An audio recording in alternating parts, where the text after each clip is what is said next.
2. 3 texts of Freud. It is easy to see that the problem is first of all practical, that it concerns above all else the practice of the cure. For the frenzied Oedipalization process takes form precisely at the moment when Oedipus has not yet received its full theoretical formulation as the nuclear complex, and leads a marginal existence. The fact that Schreber's analysis was not in vivo detracts nothing from its exemplary value from the point of view of practice. In this text, 1911, Freud encounters the most formidable of questions. How does one dare to reduce to the paternal theme a delirium so rich, so differentiated, so divine, as the judge's, since the judge in his memoirs makes only very brief references to the memory of his father? On several occasions, Freud's text marks the extent to which he felt the difficulty.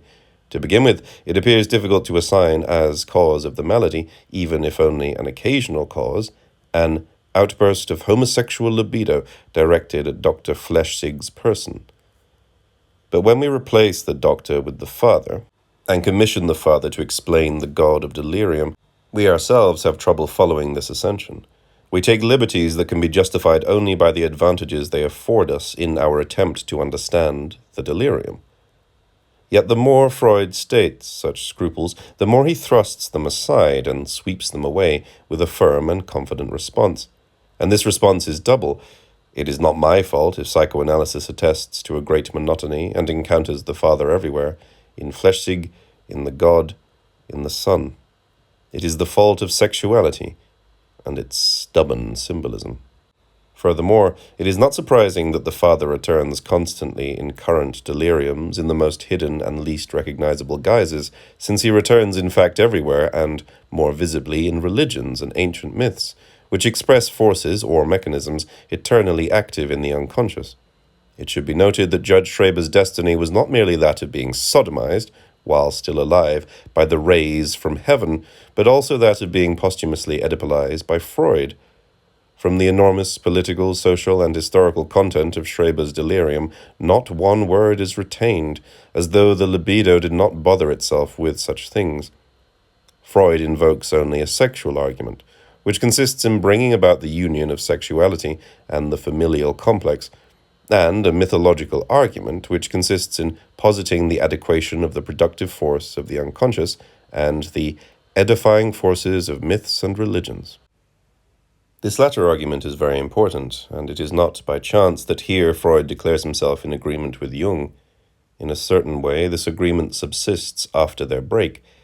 If the unconscious is thought to express itself adequately in myths and religions, taking into account, of course, the work of transformation, there are 2 ways of reading this adequation, but they have in common the postulate that measures the unconscious against myth, and that, from the start, substitutes mere expressive forms for the productive formations.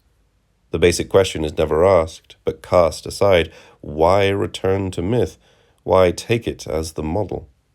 The supposed adequation can then be interpreted in what is termed anagogical fashion towards the higher, or inversely, in analytical fashion toward the lower, relating the myth to the drives. But since the drives are transferred from myth, traced from myth with the transformations taken into account, what we mean is that, starting from the same postulate, Jung is led to restore the most diffuse and spiritualized religiosity, whereas Freud is confirmed in his most rigorous atheism. Freud needs to deny the existence of God as much as Jung needs to affirm the essence of the divine in order to interpret the commonly postulated adequation. But to render religion unconscious, or the unconscious religious, still amounts to injecting something religious into the unconscious. And what would Freudian analysis be without the celebrated guilt feelings ascribed to the unconscious? What came to pass in the history of psychoanalysis? Freud held to his atheism in heroic fashion, but all around him, more and more, they respectfully allowed him to speak.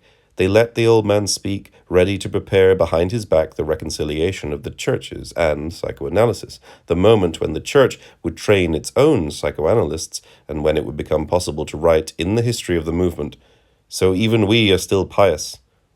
Let us recall Marx's great declaration, "He who denies God does only a secondary thing, for he denies God in order to posit the existence of man, to put man in God's place, the transformation taken into account." But the person who knows that the place of man is entirely elsewhere does not even allow the possibility of a question to subsist concerning an alien being, a being placed above man and nature. He no longer needs the mediation of myth. He no longer needs to go by way of this mediation, the negation of the existence of God, since he has attained those regions of an auto-production of the unconscious, where the unconscious is no less atheist than orphan, immediately atheist, immediately orphan.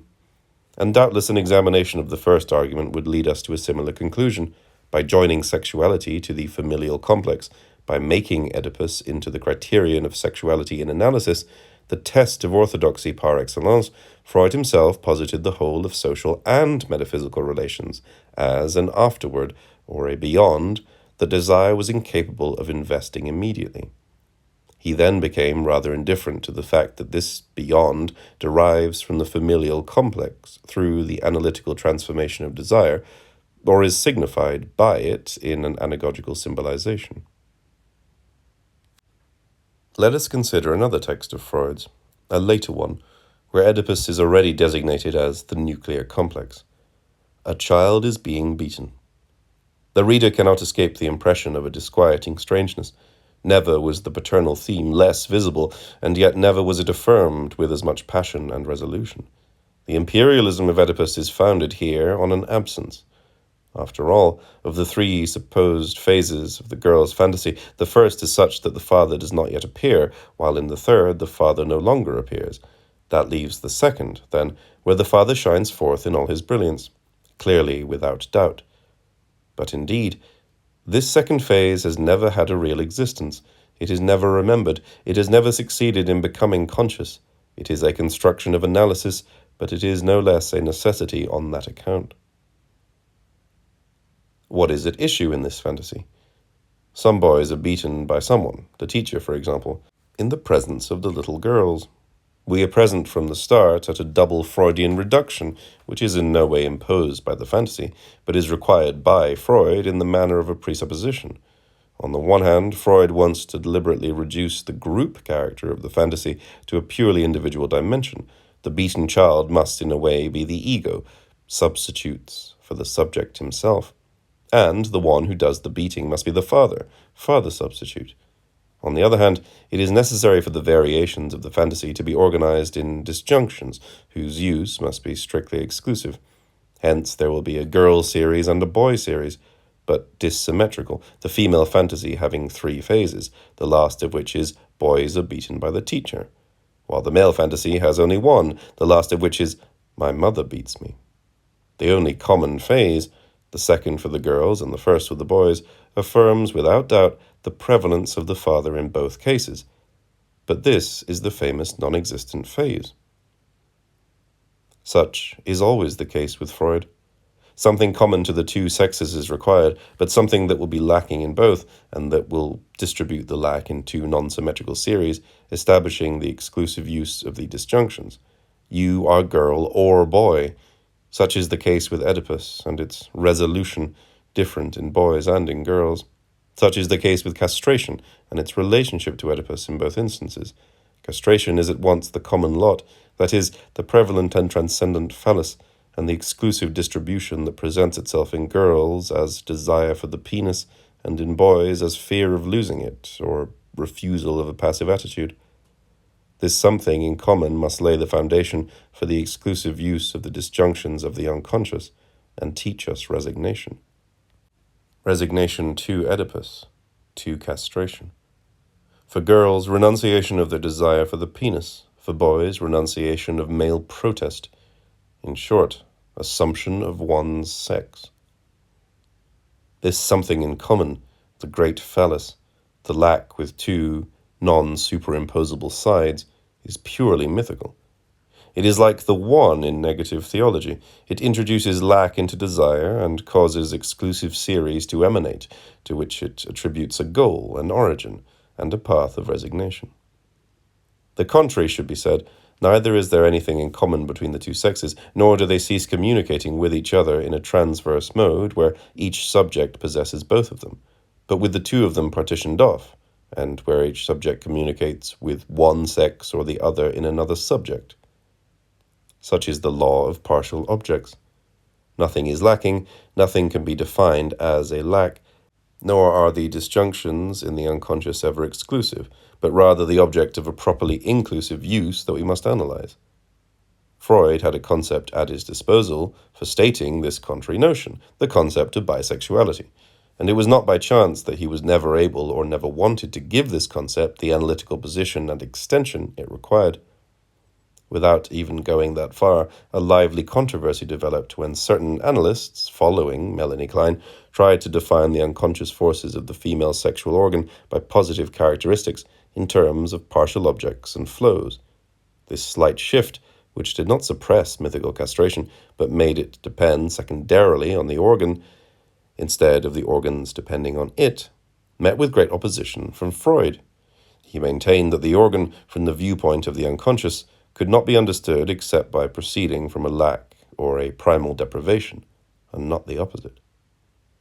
Here we have a properly analytical fallacy, which will be found again, to a considerable degree, in the theory of the signifier, that consists in passing from the detachable partial object to the position of a complete object as the thing detached, phallus.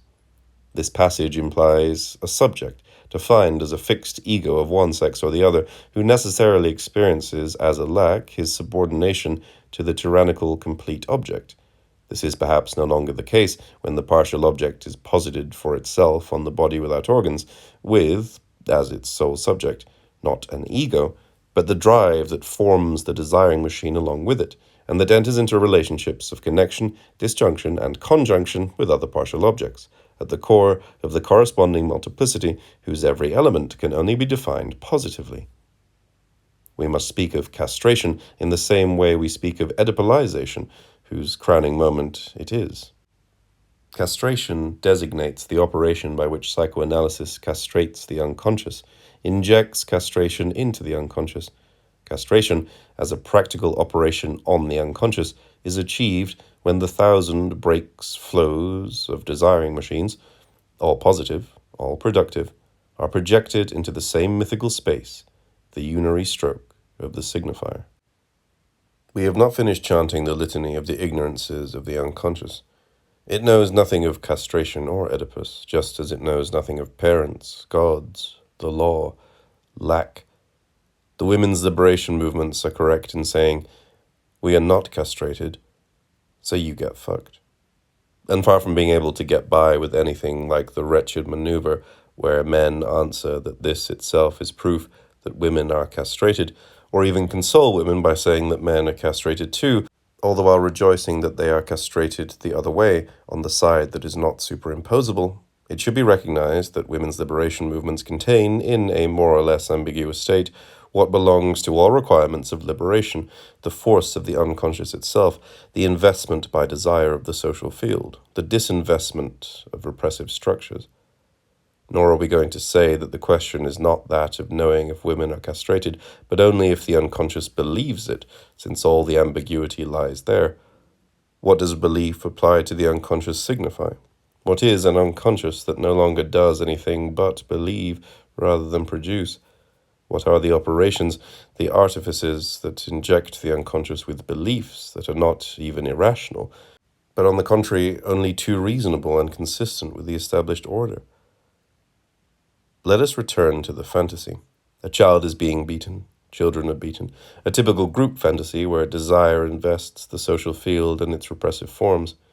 If there is a mise en scène, it is directed by a social desiring machine whose product should not be considered abstractly, separating the girls' and the boys' cases as if each were a little ego taking up its own business with daddy and mummy.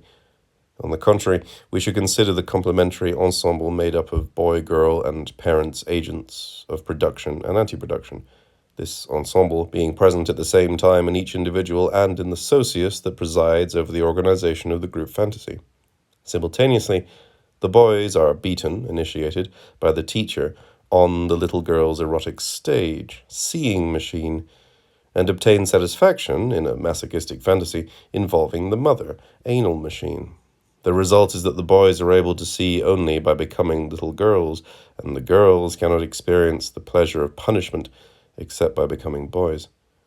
It is a whole chorus, a montage, back in the village after a raid in Vietnam, in the presence of their weeping sisters. The filthy Marines are beaten by their instructor, on whose knees the mummy is seated, and they have orgasms for having been so evil, for having tortured so well.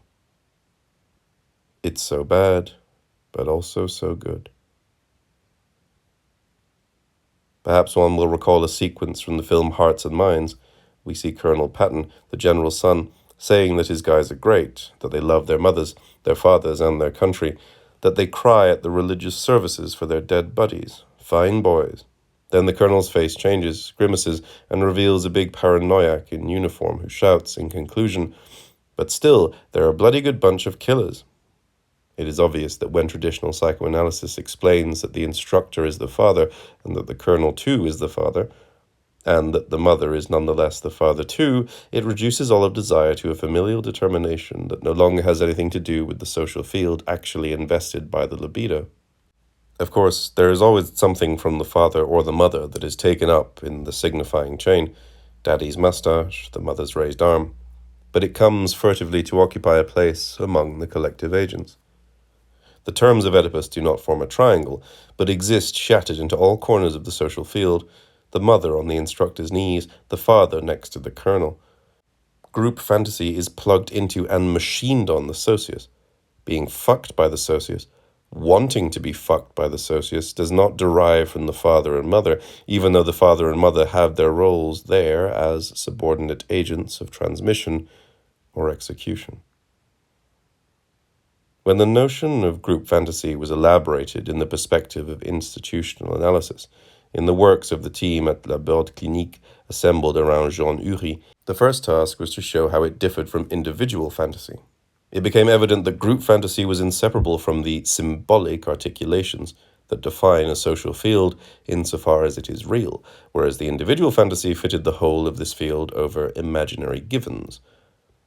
If this first distinction is drawn out, we see that the individual fantasy is itself plugged into the existing social field, but apprehends it in the form of imaginary qualities that confer on it a kind of transcendence or immortality, under the shelter of which the individual, the ego, plays out its pseudo-destiny. "What does it matter if I die," says the general, "since the army is immortal?" The imaginary dimension of the individual fantasy has a decisive importance over the death instinct, insofar as the immortality conferred on the existing social order carried into the ego all the investments of repression, the phenomena of identification, the super-egoization and castration, all the resignation desires, becoming a general, acquiring low, middle, or high rank, including the resignation to dying in the service of this order, whereas the drive itself is projected onto the outside and turned against the others. Death to the foreigner, to those who are not of our own ranks. The revolutionary pole of group fantasy becomes visible, on the contrary, in the power to experience institutions themselves as mortal, to destroy them or change them according to the articulations of desire and the social field, by making the death instinct into a veritable institutional creativity. For that is precisely the criterion, at least the formal criterion, that distinguishes the revolutionary institution from the enormous inertia which the law communicates to institutions in an established order. As Nietzsche says, churches, armies, states, which of all these dogs want to die? There results a third difference between group fantasy and the so-called individual fantasy. The latter has, as subject, the ego, insofar as it is determined by the legal and legalized institutions in which it imagines itself, to the point where, even in its perversions, the ego conforms to the exclusive use of the disjunctions imposed by the law, for example, edible homosexuality. But group fantasy no longer has anything but the drives themselves as subject, and the desiring machines formed by them with the revolutionary institutions. The group fantasy includes the disjunctions in the sense that each subject, discharged of his personal identity, but not of his singularities, enters into relations with others following the communication proper to partial objects. Every one passes into the body of the other, on the body without organs. In this respect, Klossowski has convincingly shown the inverse relationship that pulls the fantasy in two directions, as the economic law establishes perversion in the psychic exchanges, or as the psychic exchanges, on the contrary, promote a subversion of the law. Anachronistic relative to the institutional level of gregariousness, the singular state can, according to its more or less forcible intensity, bring about a de-actualization of the institution itself and denounce it in turn as anachronistic.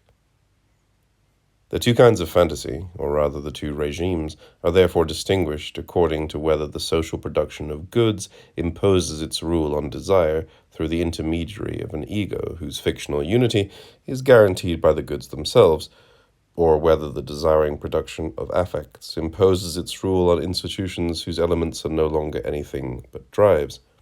If we must still speak of utopia in this sense, à la Fourier, it is most assuredly not as an ideal model, but as revolutionary action and passion.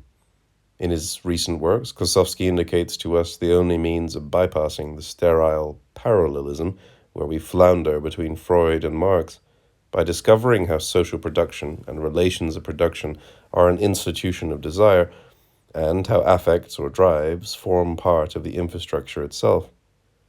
For they are part of it, they are present there in every way, while creating within the economic forms their own repression, as well as the means for breaking this repression. The development of distinctions between group and individual fantasy shows sufficiently well, at last, that there is no individual fantasy. Instead, there are two types of groups, subject groups and subjugated groups, with Oedipus and castration forming the imaginary structure under which members of the subjugated groups are induced to live or fantasize individually their membership in the group. It must still be said that the two types of groups are perpetually shifting, a subject group always being threatened with subjugation, a subjugated group capable in certain cases of being forced to take on a revolutionary role. It is therefore all the more disturbing to see to what extent Freudian analysis retains from the fantasy only its lines of exclusive disjunction, and flattens it into its individual or pseudo-individual dimensions, which by their very nature refer the fantasy to subjugated groups, rather than carrying out the opposite operation and disengaging in the fantasy the underlying element of a revolutionary group potential. When we learn that the instructor, the teacher, is daddy, and the colonel too, and also the mother, when all the agents of social production and anti-production are in this way reduced to the figures of familial reproduction, we can understand why the panicked libido no longer risks abandoning Oedipus, and internalizes it. The libido internalizes it in the form of a castrating duality between the subject of the statement, l'énoncé, and the subject of the enunciation, as is characteristic of the pseudo-individual fantasy. I, as a man, understand you, but as judge, as boss, as colonel or general, that is to say, as the father, I condemn you. But this duality is artificial, derived, and supposes a direct relationship proceeding from the statement to the collective agents of enunciation in the group fantasy. Institutional analysis tries to trace its difficult path between the repressive asylum and the legalistic hospital on the one hand, and contractual psychoanalysis on the other. From the outset, the psychoanalytic relationship modeled itself after the contractual relationship of the most traditional bourgeois medicine, the feigned exclusion of a third party, the hypocritical role of money, to which psychoanalysis brought farcical new justifications, the pretended time limitation that contradicts itself by reproducing a debt to infinity, by feeding an inexhaustible transference, and by always nursing new conflicts. We are astonished when we hear that a terminated analysis is, by that very fact, a failure, even if this proposition is accompanied by the analyst's little smile. We are surprised when we hear a knowledgeable analyst mention, in passing, that one of his patients still dreams of being invited to eat or have a drink at his place, after several years of analysis, as if this were not a tiny sign of the abject dependence to which analysis reduced the patient. How can we ward off, in the practice of the cure, this abject desire that makes us bend our knees, lays us on the couch, and makes us remain there? Let us consider a third and final text of Freud's, Analysis, Terminable and Interminable, 1937. We prefer not to follow a recent suggestion that it would be better to translate analysis finite, analysis infinite, since finite infinite is almost mathematics or logic, whereas the problem is particularly practical and concrete. Does this story have an ending? Can an analysis be ended? Can the process of analysis be terminated? Yes or no? Can it be completed, or is it condemned to a constant self-perpetuation? As Freud says, can a currently given conflict be exhausted? Can the one who is sick be forewarned against ulterior conflicts? Can even new conflicts be awakened for a preventative purpose? A great beauty animates this text of Freud's, an undefined something that is hopeless, disenchanted, tired, and at the same time a serenity, a certitude in the finished work. It is Freud's testament. He is going to die and knows it. He knows something is wrong in psychoanalysis. The cure tends to be more and more interminable. He knows that soon he will no longer be there to see how things are going, so he takes stock of the obstacles to treatment with the serenity of the person who senses what a treasure his work is, but senses too the poisons that have already filtered in. Everything would be fine if the economic problem of desire were merely quantitative. It would be a matter of reinforcing the ego against the drives. The celebrated, strong, mature ego, the contract, the pact between the analyst and an ego that is normal in spite of everything.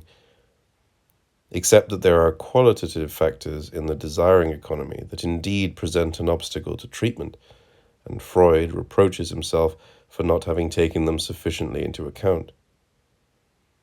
The first of these factors is the rock of castration, the rock with two non-symmetrical faces, which creates in us an incurable alveus, and against which the analyst stumbles. The second is a qualitative aptitude for conflict, which means that the quantity of libido does not branch into two variable forces corresponding to heterosexuality and homosexuality, but creates in most people irreducible oppositions between the two forces.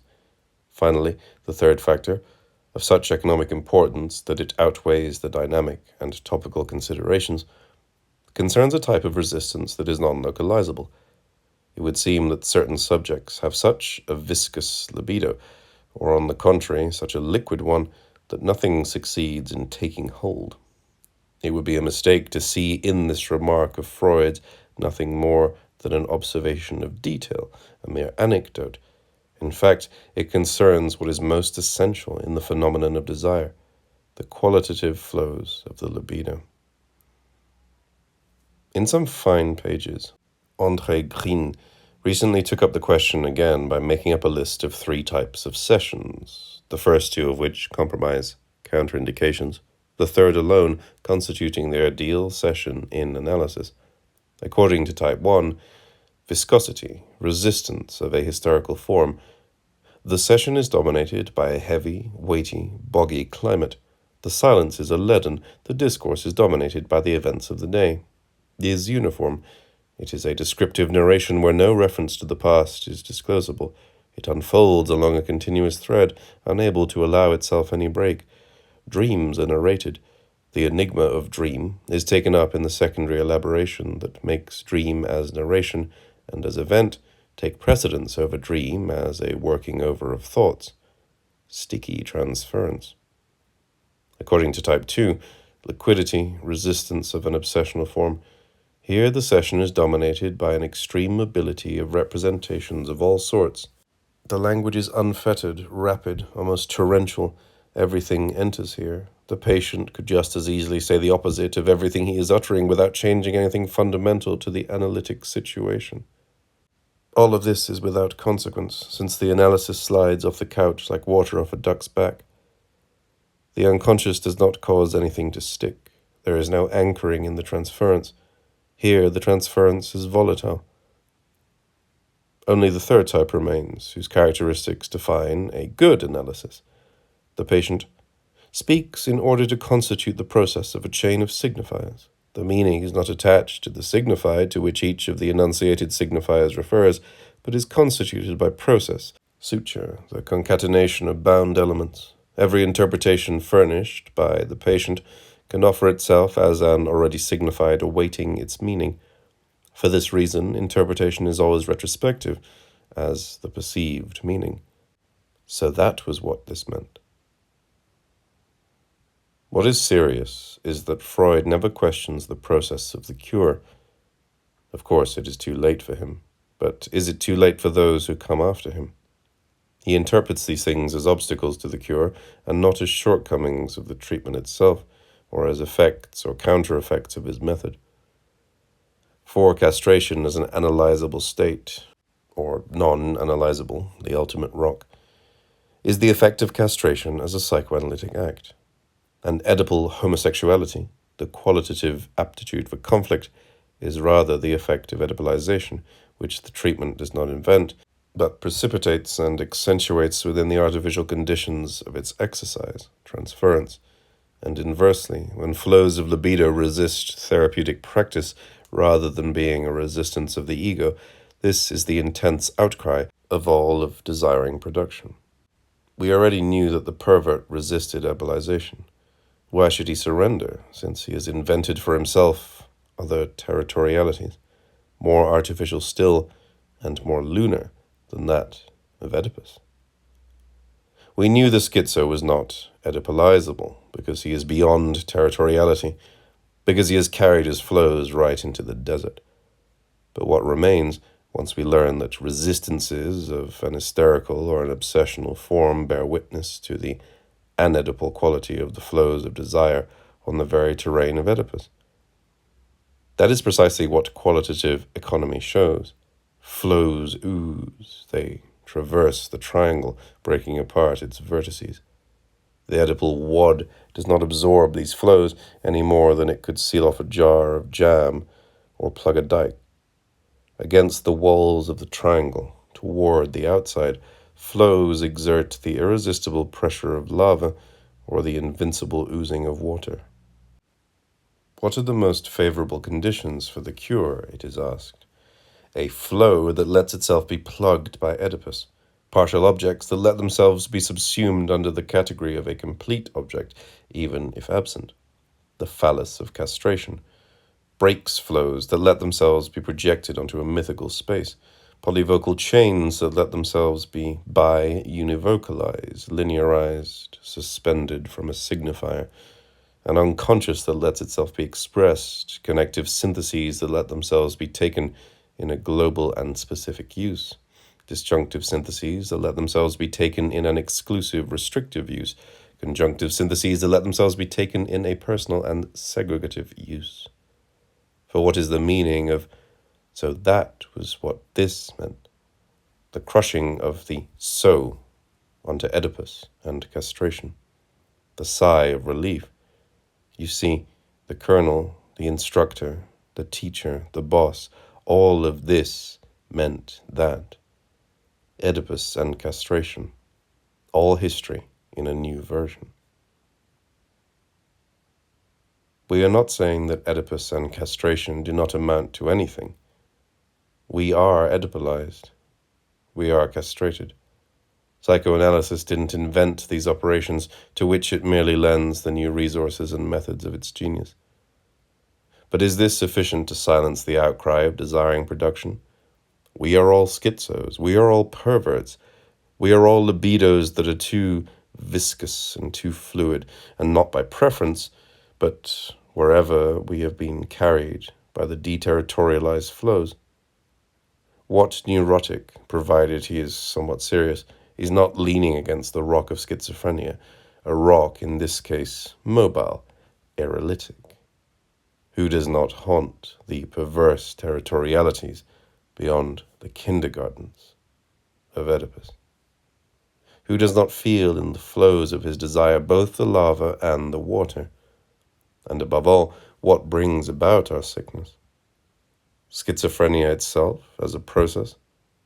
Or is it brought about by the frantic neuroticization to which we have been delivered and for which psychoanalysis has invented new means, Oedipus and castration?